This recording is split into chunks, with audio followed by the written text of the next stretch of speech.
Very concretely, what would it look like to actually form a climate or environmental justice politics which incorporates some of these concerns? Since there is a long tradition of Marxist and anti-capitalist analysis and reflection on the German left, I sometimes urge activists to think about the fact that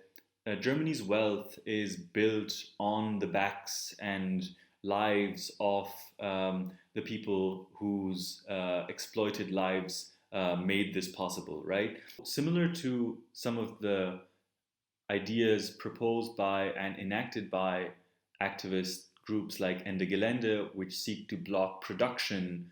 in coal mines within Germany, one might ask,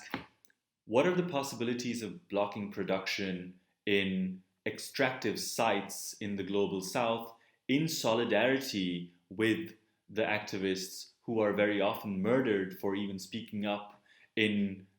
places like Brazil, Bolivia, and so on? One might also ask, why is it that climate activists and environmental activists are murdered by regimes, by corporate interests, much more often in places like Bogota in Colombia or in places like the Amazon basin in Brazil and Peru, whereas activists in the global north, let's say in Stuttgart or in Frankfurt, are not. Now, this question could lead you to many different answers, some of which, for example, are provided by Achille Mbembe, who, in his various works, has popularized the concept of necropolitics, a politics of who gets to live and who gets to die. And this politics, like the global division of labor, who is forced to do what kind of work, is distributed very unequally around the world. Politics of solidarity mean in the global north, especially for white position activists? It might mean, in some contexts, that as we have seen in the Black Lives Matter movement globally, that it becomes common sense that people with privilege, for example, citizens of Germany who are white positioned, who come from backgrounds that are not precarious or less precarious, form a line of defense around their black and brown and other brothers and sisters at protests. At a more structural level, it might mean that the privilege that comes from being a citizen of the global north is used in concrete ways to prevent the necropolitics, the politics of death, and the politics of subjugation that occurs in other parts of the world. Now, there are many creative ways of thinking about how might this look in practice, and I will leave this as a question of strategy for the very many activist groups to consider. There have been many policy suggestions, for example, the Green New Deal for Europe, which have been proposed by a coalition of social movements and parties at the European level, but also in North America and other places. Now, while these policies are the basic minimum that we need to do, I think that we need to think also around questions of climate reparations and reparations more generally, which have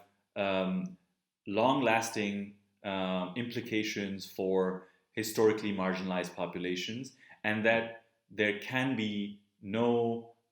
climate justice without social, intergenerational, racial, economic, and political justice. Who gets to decide whose concerns are framed in the center of the demands or the politics of a social movement, whether it's the climate justice movement, the environmental justice movement, the eco-socialist movement, or whatever else? My students have asked me, well, all these processes like colonialism, capitalism, and so on seem insurmountable, too grand. What can we think of in terms of a policy here and now which could address the problems of the here and now? Firstly, these problems have not originated yesterday. They have historically developed and have had long lasting impacts on communities and continue to do so. And therefore, without looking at the historical material circumstances under which environmental crises overlap with crises of social problems, we cannot actually build a just solution. So, if a climate justice or environmental justice movement wants to really foreground justice, then it has to be about the justice for the impacted folks, the people who are bearing the consequences of environmental crises. Finally, there might not be very many clear answers because the answers are not for some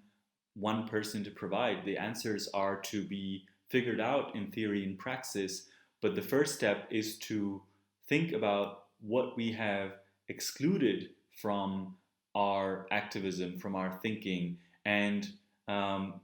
make those connections both in actual solidarity with movements across the world and within marginalized communities in the global north, and to begin a process of rethinking how we might organize ourselves collectively